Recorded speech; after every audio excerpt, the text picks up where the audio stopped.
Persuading people to take the actions we want can be hard.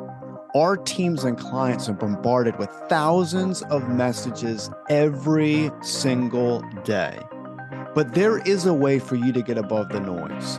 Stories. This is the Stories with Traction podcast, and I'm your host, Matt ZAUN. Join my guests and me as we unpack the power of storytelling. We'll talk about topics like leadership, sales, and marketing, all through the lens of strategic storytelling. Enjoy this episode. I'm so excited for this conversation because this is going to be the very first time on the Stories with Traction podcast that we talk about this topic. Now, in the past, we've talked about how to build stories through social media, LinkedIn in particular, many episodes on how you can properly utilize LinkedIn to get your stories out into the world. Now we're going to tackle a completely different piece, which is print media. How to utilize your intentional strategic stories through print media. Today, I am joined by Andrew Smith. He is the Vice President of Sales at the Kennickell Group, and I'm excited to talk about print media. Welcome to the show, Andrew. Thank you. Thank you. Very happy to be here.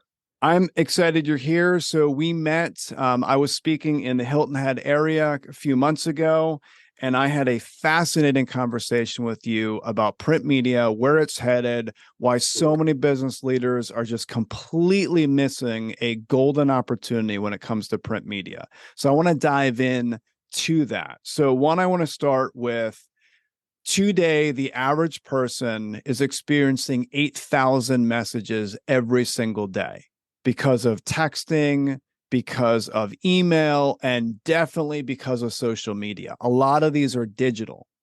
So one of the ways to get above the noise is by having something in your mailbox or having something in the palm of your hand, something that we can touch, we can feel. It's definitely a way to get above, one of the ways we can get above that noise. So can you speak to just messaging in general and some of the things that you've seen with your clients on how it can help them when it comes to marketing and helping them reach their sales goals? Sure. We at Kennickell, just a very high level view of us. So we're in digital, conventional, and wide format printing.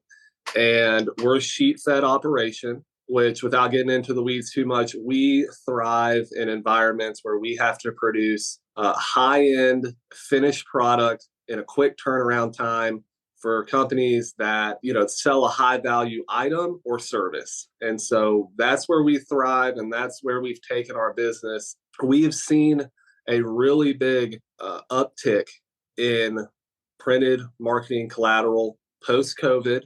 I think that, COVID, while that general time frame for us and probably for every other printer around the country was a difficult time, we were very healthy financially. We have really good leadership within our company, and we were really looking to the future and what are we going to do when we come out of this thing? And just like you mentioned, I think everybody was just getting so bombarded with email marketing and, text message marketing and just, all of this, in front of your eyes. You forgot what it was like to hold anything. And when we got out the other side of COVID, people started having trade shows again, events. There were these face-to-face interactions. That's when we really, everybody wanted something in their hand. They wanted to see this beautiful piece again and hold it, and feel it. And so we kind of ran with that. And, I'm sure we'll get into it here a little bit later, but I mentioned that we've reinvented ourselves about 5 or 6 times over our 132, almost 133-year history, with the most recent reinvention being in 2021, and specifically of how to position ourselves to be able to get the biggest amount of market share we can. And there's a tight time frame because some of the equipment's really expensive that you would have to invest in. Some of it maybe not so much. We knew, we had to strike while the iron was hot because, every printer out there is looking to figure out what's that next step. So if we can be 6 months ahead of them, or we can be, even 3 months ahead of them, we've done what we wanted to do. For sure. So this podcast, we talk a lot about strategic storytelling, the power of storytelling with intentionality, obviously the strategy, and then proper documentation, what it can do for businesses, how it can boost sales, enhance marketing, create a more vibrant company culture. And what's interesting to me is there's 3 industries that really understand the power of something in the palm of their hand. Okay, so let's kind of go through those and how they've utilized print, because I want people, there's going to be people listening to this episode where they're not quite sold, right? Like, why would I invest to have stories in people's mailboxes? So 1 is politics, 2 is athletics, and the 3rd is music. Okay, all of which we can learn a ton when it comes to business. So everyone that listens to this podcast, you know that my background is in political messaging strategy. We've talked about how you can study some of the great orators that we've had and use it to connect with your clients. Let's talk about politics for a second. Everyone hates when we have a presidential election year, but I want everyone to think about this. There's billions and billions of dollars, because of super PACs, invested into, unfortunately, often negative attack ads when it comes to the political world. Okay. So we've seen the ads on TV. We've heard radio ads. A lot of us have watched debates.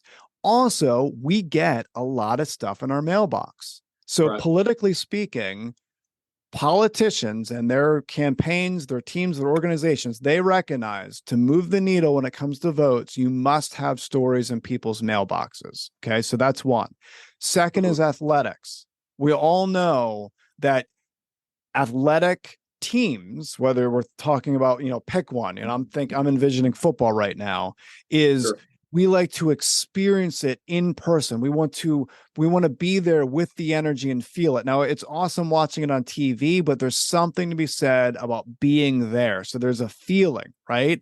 And even to this day, football cards, baseball cards, my 9-year-old son, he just started collecting them. He loves it in the palm of his hand. Third is music. Isn't it incredible that vinyl records are making a huge comeback? There's stores popping up. People love to have it in the palm of their hand. It creates this nostalgic aspect where we want to feel it. We want that connection. So I just wanted to say that, because those 3 industries, huge money-making machines in many, many different ways, but they all recognize the importance of positioning your stories in people's mailboxes. So for any leader that's out there, Andrew, any business leader, they're listening to this and they're thinking to themselves, we're investing hundreds of thousands of dollars into social media ads. Why in the world would we look to print media? What would you say to them? Well, I think it's always interesting, and I don't know, maybe I just, for some reason, this is just me, but I always think of, when you think millennial, like that's a young group of individuals, which is really not the case. Millennials are between 27 and 42. That's that's a pretty big gap. And a lot of millennials were there prior to the iPhone and prior to this crazy social media marketing and this email marketing. And then, we have the younger millennials that are now, they kind of came in just barely before it, but 27 to 42, that's a major target audience. We have families, we have good jobs, we are climbing the ladder. We're all, some of us are VP levels, some of us are C levels. I mean, and so this is the audience that we're seeing our customers really want to target. They're the ones with money in their pockets, and they're the ones that want to spend it. And we remember, prior to this, crazy digital marketing age. And so, perfect example, I enjoy checking my mail every day, like what came to me in the mail. Every morning I get an email that is my informed delivery, that I know, hey, here's what's coming to my house. And then when I get home, I check it. So that's 2 times that I've already looked at it before I even read the message, really. And so we are, for lack of a better word, we're getting tired of just being bombarded with this digital marketing. We want to have stuff in our hands. We want to go back to what it felt like when we were younger. And so that's a perfect example, and I use that all the time because that's what we see our customers doing now. They are going to this physical feel and touch, and then using that to engage in a deeper conversation. It's a piece to continue the conversation. And when you get an email from somebody, first thing that I do is click unsubscribe, like right off the bat. But if I got a really nice piece, maybe on a neighborhood development or something like that, that was, going to pop up around where I live, that, I'd be interested in that. I'd want to know more about that. And so, that's my 2 cents on where our demographic is, and that we're just getting a little bit burnt out and tired right now on it.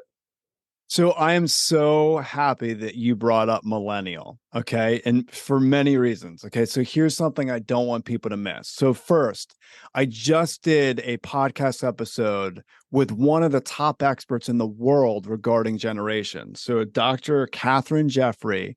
The episode is Navigating the Generational Shift. Highly recommend people go listen to it. I'll include it in the show notes. So, yes, Andrew, you're absolutely right. So, millennials, born between 1981 and 1996, they're between 27 and 42 years of age. It is one of the top generations businesses should focusing on connecting with through stories, because Gen Xers, still we need to focus on Gen Xers 100%, but baby boomers are starting to age out when it comes to corporate America, and Gen Z is still, they're not in leadership positions yet. It's the millennials that we really need to focus on. Okay, so I really appreciate you saying that. Also, why do some movies like Barbie do so well? One of the reasons is because they have a new generation coming on. Those are the Gen Z. They're not, maybe they didn't grow up in the Barbie type frenzy, but also because of millennials, because there's an element of that nostalgic memory, so to speak, that they connect with. So you're also not only helping connect stories, get above the noise by having stories in mailboxes and in people's hands, but also there's an element of bringing people back to a state that they used to be in. There's so much power in that.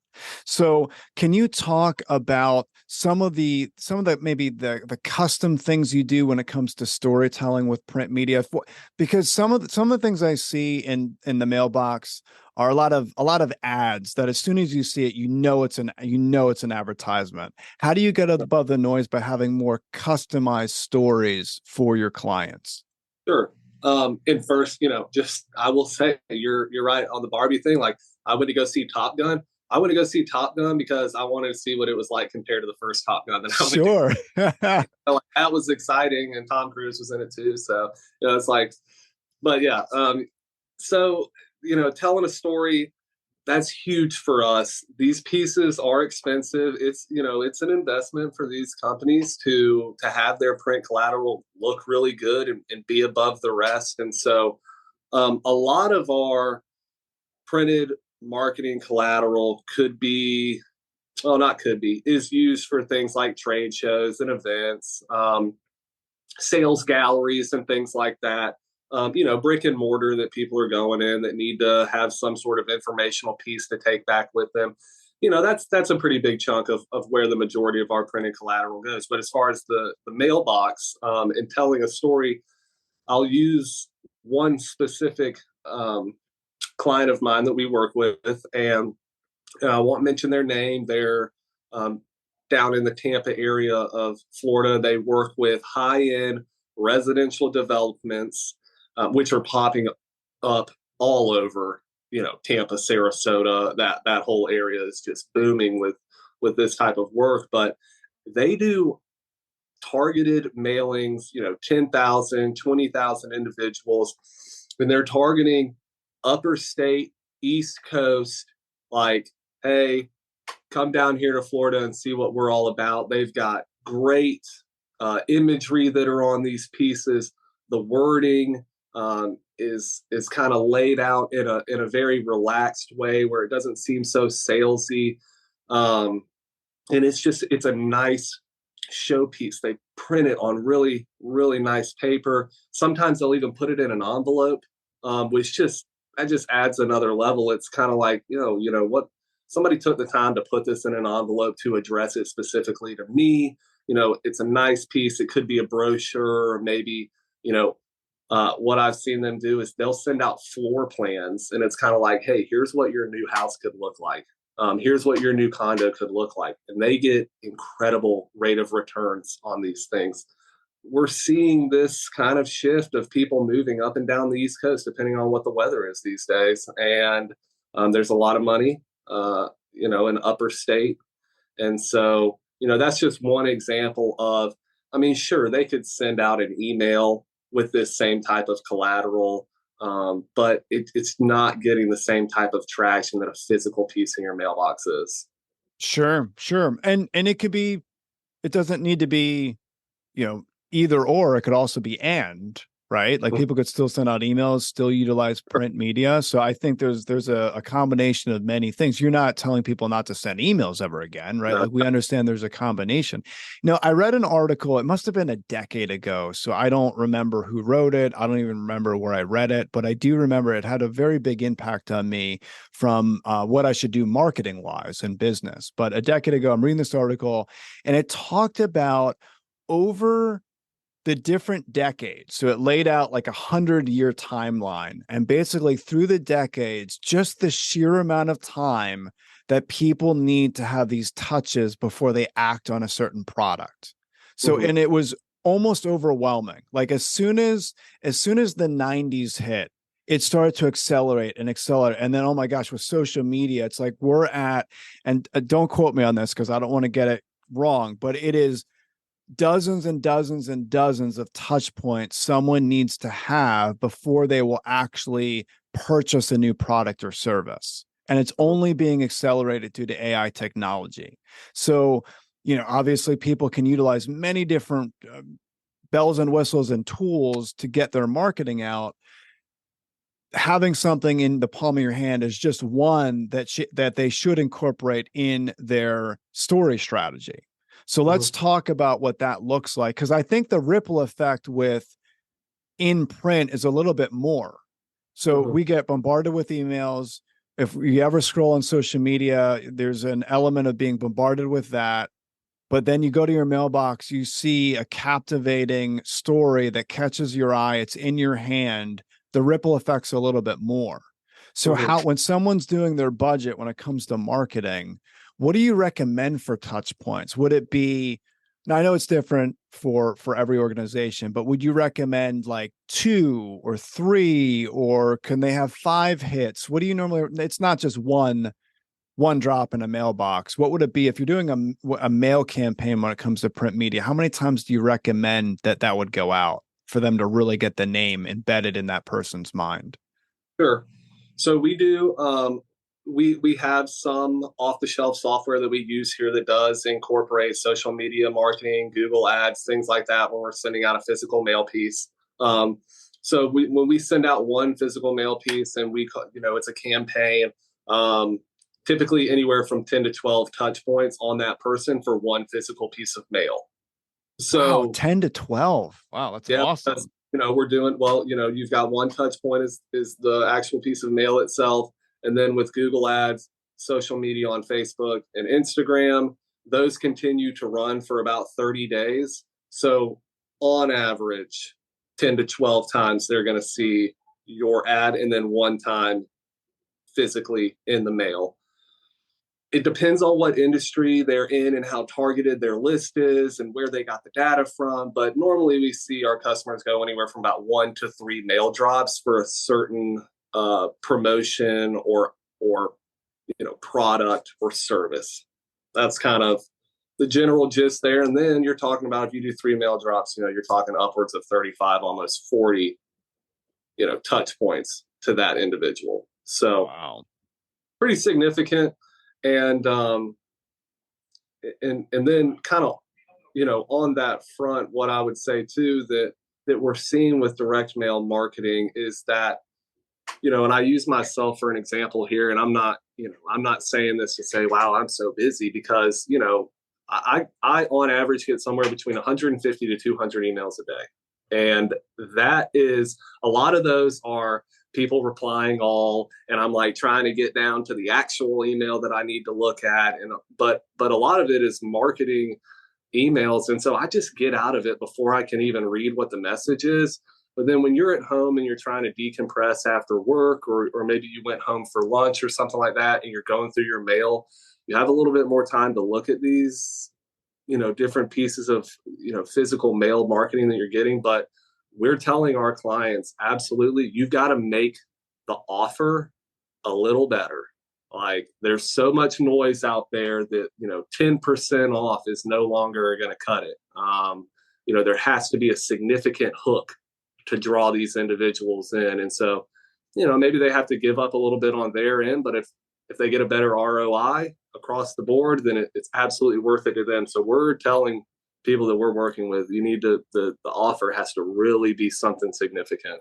No, I like that. I like that. Let's kind of take a scenario quick that I'm thinking of. It just popped in my head because I want people to think through this. All right. So I just pulled out my phone. I'm an iPhone user, and I'm just gonna randomly scroll through my emails. Okay. I'm like you, I get tons and tons of emails. So what I'm looking at right now is no surprise to anyone. I'm seeing emails in black and white. Okay. So I'm looking at subject lines. There's a little bit of text.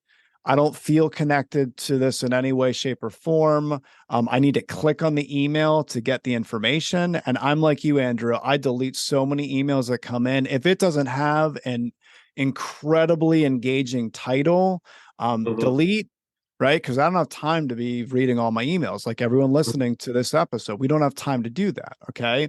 So now let's play devil's advocate for a second when it comes to print media. Okay. So I get home.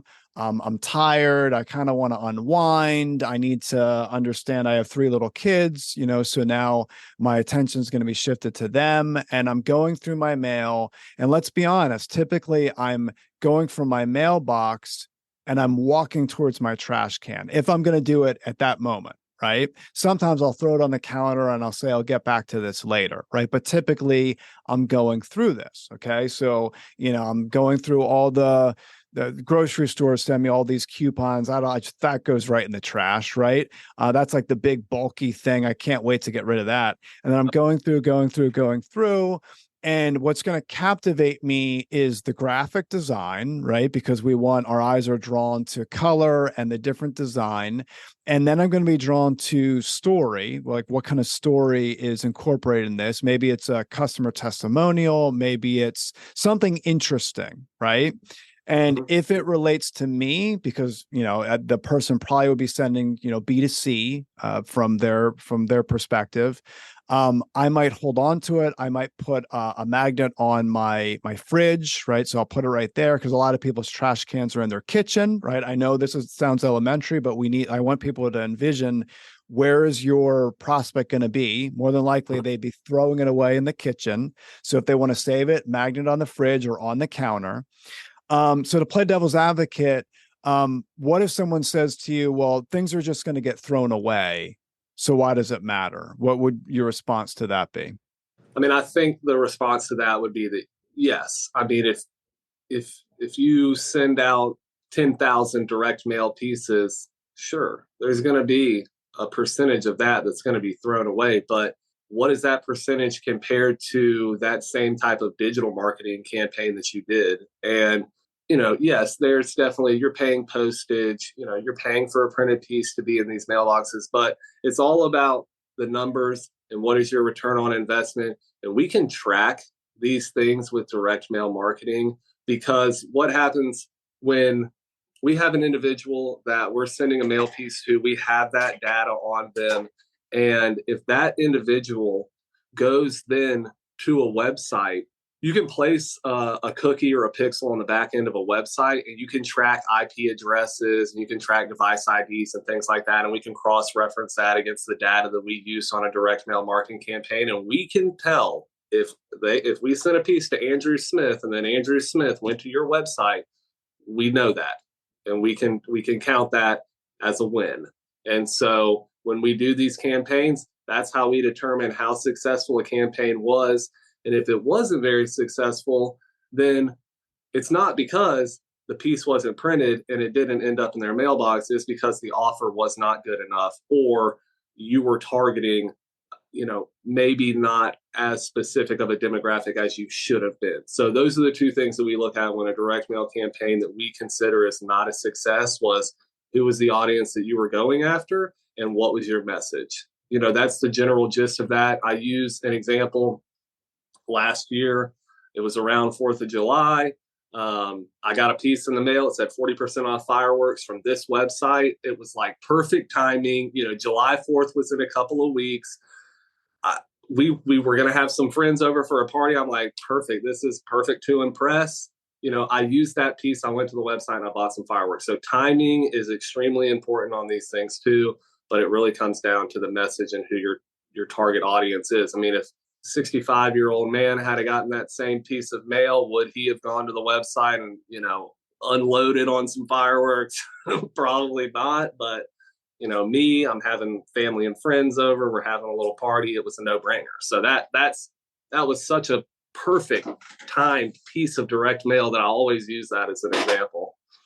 Yeah, I really appreciate you mentioning that. That's a really, really good example to speak to. While you were talking, something popped in my head that I think is really important for people to recognize. So there's an element to just understand sometimes I'm not saying getting stressed out about details, but details matter often in a big, big way, right? There's a lot of things that like people talk about, oh, don't get stressed out about the little details. And there is something to be said about that. But small details in business do have massive ripple effects, right? And the one thing that I'm thinking of in particular is I shop at a grocery store called Wegmans. A lot of people on the East Coast might be familiar with Wegmans. Phenomenal customer service. And my 9-year-old son asked me for a very specific toothbrush the other day. So he really wanted this specific toothbrush. Now, what is a toothbrush? A couple bucks, right? One of the things I love about Wegmans is when I go up to one of their team members and I say, hey, where is A, B, and C? They don't say aisle 19.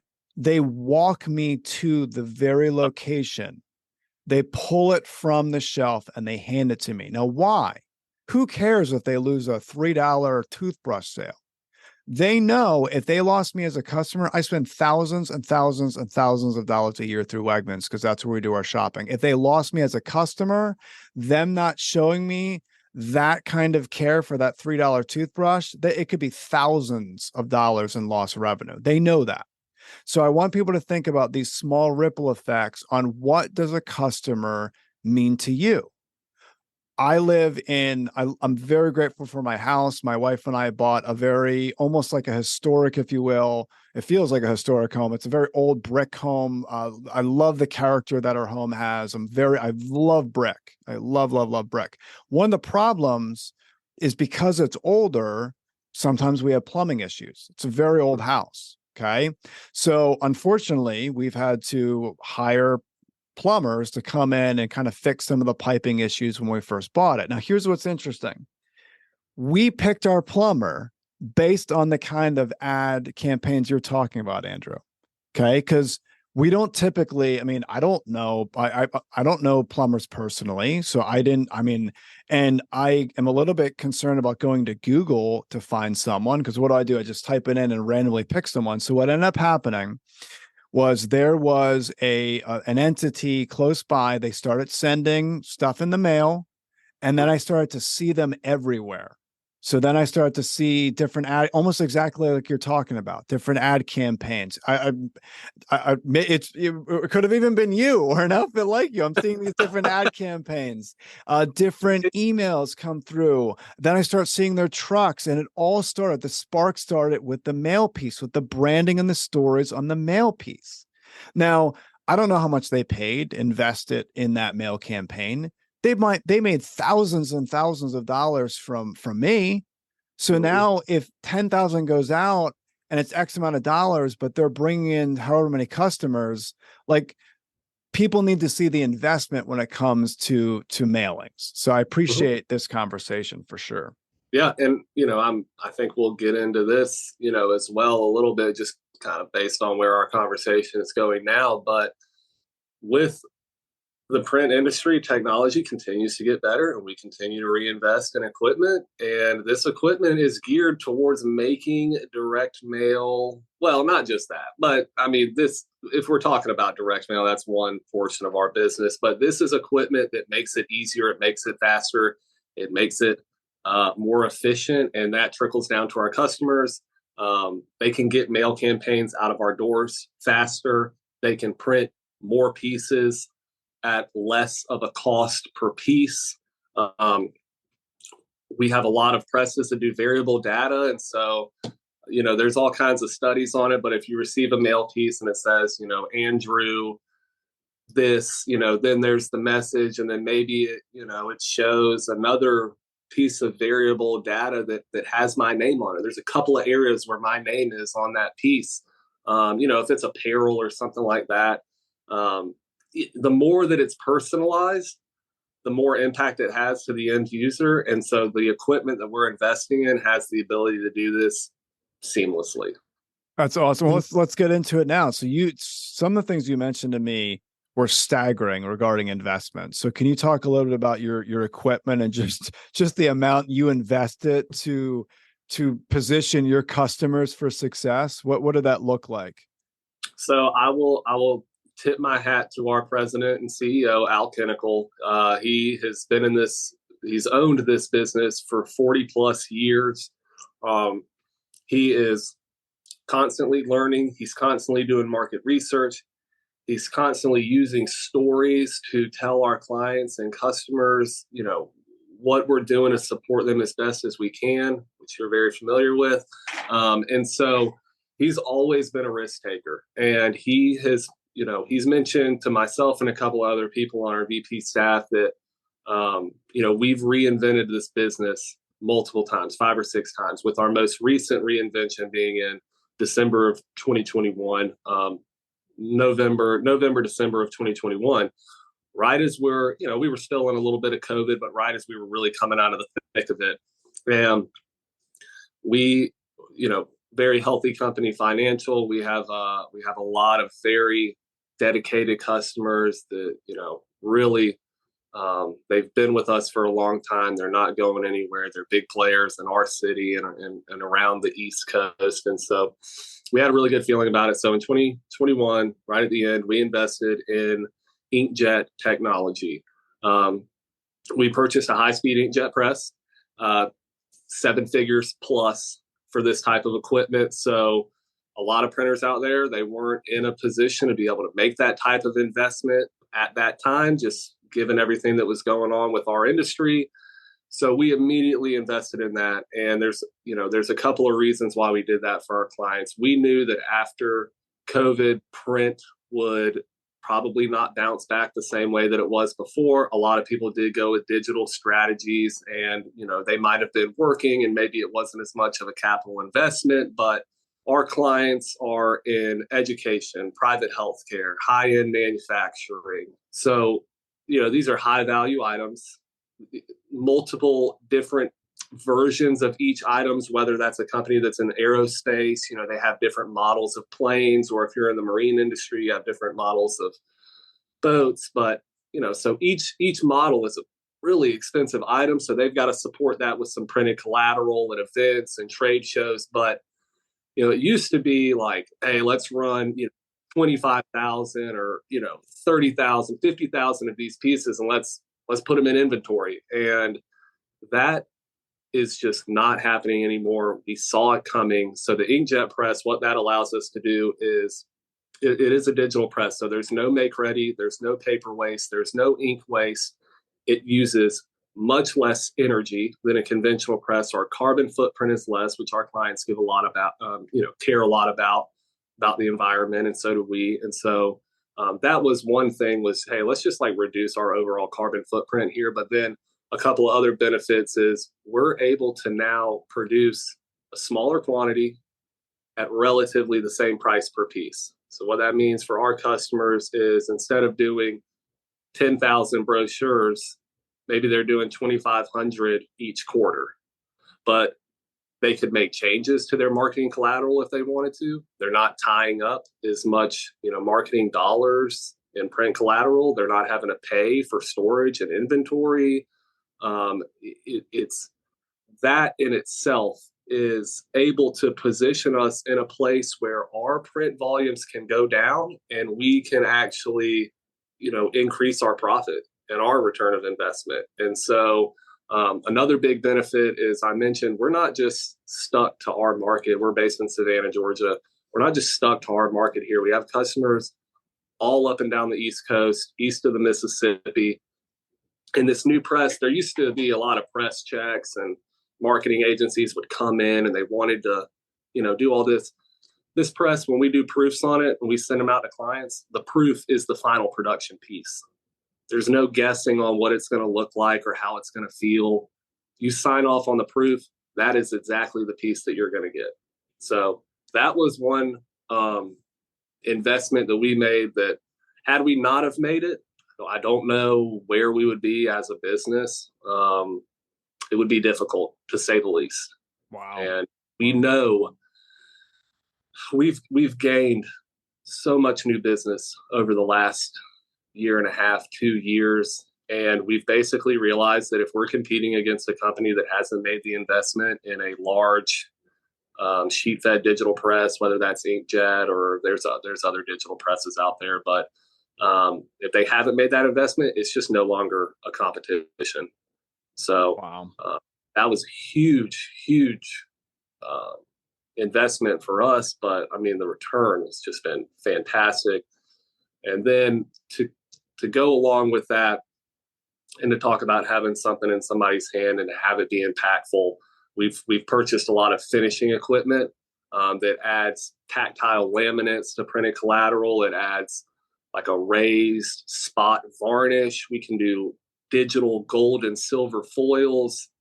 We've really expanded our finishing operations because while it does increase the overall cost of the piece, companies are producing less, but they're spending more money on those pieces that they are producing. And so those two investments for us has just opened up many new markets that we never would have been able to get without it.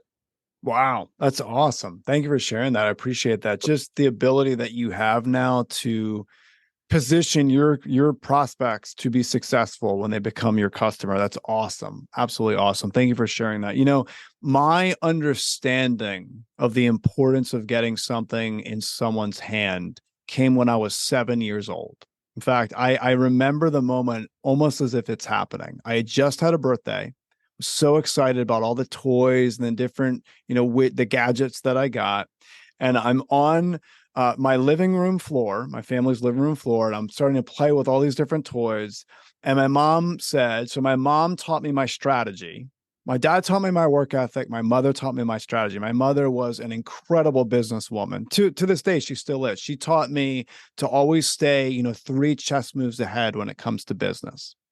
And I'll never forget, I'm on the floor and playing with these toys, and my mom said, "Come here. We're going to go to the kitchen table. I need you to sit down for a moment." And I thought she was going to grab one of the toys and put, batteries in it and put it on the table. She basically puts down this stack of cards and she says, "You're going to write your first thank you notes." And she said, "Matt, you need to get good at writing thank you notes. It's going to serve you very well in life." And I was a little bit frustrated because I just got all these toys. I want to play with them. And she was like, "No, you're going to write your thank you notes and then you're going to play with your toys." Yep. And she basically told me as I was being raised, it didn't matter if it was a birthday or whatever. Someone did something for me in middle school or in high school and college. I wrote them a thank you note. And that has served me very well in business. To this day, I probably write about 100 thank you notes in business a year. Not a ton. A lot more than some, but not a ton. But what that has done is it gets something in someone's hand. It's another way to wow someone to make that connection. So my love for your industry started when I was 7 with the importance of what can happen when you get something in someone's hand. So Andrew, thank you so much for your time today. I appreciate this conversation. I learned a ton, and I know a lot of people listening to this also learned from you. So I appreciate your time. There's 3 things in particular that I got out of our conversation. One, the sheer importance based on what you do, the ripple effect of how you can get stories in people's mailboxes. I always knew that that was important, but you basically take that idea and you're able to expand that in a massive, massive way. The importance of stories in people's mailboxes. Two, I appreciate you mentioning millennials. For whatever reason, when a lot of business leaders, so I want business leaders listening, you might be an older Gen Xer or a baby boomer. The image of millennial goes back. So there was a cover on Time magazine that really painted the perception of what millennials are. Time, the cover of Time, it was lazy millennial. For whatever reason, a lot of business leaders think about that. So they really are down on millennials. Keep in mind what Andrew said. Millennials are getting older. Okay. They're between 27 and 42 years of age. They were born between 1981 and 1996. You need to focus on connecting your stories with them in every way, shape, and form in business, from sales, marketing, storytelling wise. You need to focus on millennials. So I appreciate you mentioning that point. And then the third point, I was blown away when you mentioned 40 touch points. Just the amount of stories that are going to be in front of someone's prospect to flip them into a customer. That's a lot, but you know the success and results that has. And you mentioned timing is very important based on those touch points. So those are the three takeaways that I got from our conversation. I know others listening probably got other takeaways. Those are my top three. If anyone wants to get in contact with you, Andrew, they want to learn more about your services, where's the best place they can go to get that information? So absolutely, our website is going to be top of the order there, Kennickell.com. That's KENNICKELL.com. You can go on there. You can call today. You can contact us via the website. And then we're extremely active on Instagram. That focuses a little bit more on our wide format printing, but that is the Kennickell Group. So at the Kennickell Group on Instagram. And my name's Andrew Smith. I'm our VP of Sales. I welcome any and all questions from any of your listeners. And I really appreciate you having me on, Matt. And I appreciate your talk at our Vistage meeting, which kind of led to this. It's really impactful for me. And so that I really appreciate it. Awesome. Thanks again for your time today, Andrew. I very much appreciate it. Thank you for listening to the Stories with Traction podcast. Please leave a review, since positive reviews will make it easier for others to find this conversation. Next episode will launch on Friday at 8 a.m. Eastern. Until then, remember, if you want to persuade with power and inspire those around you to action, you must share more stories.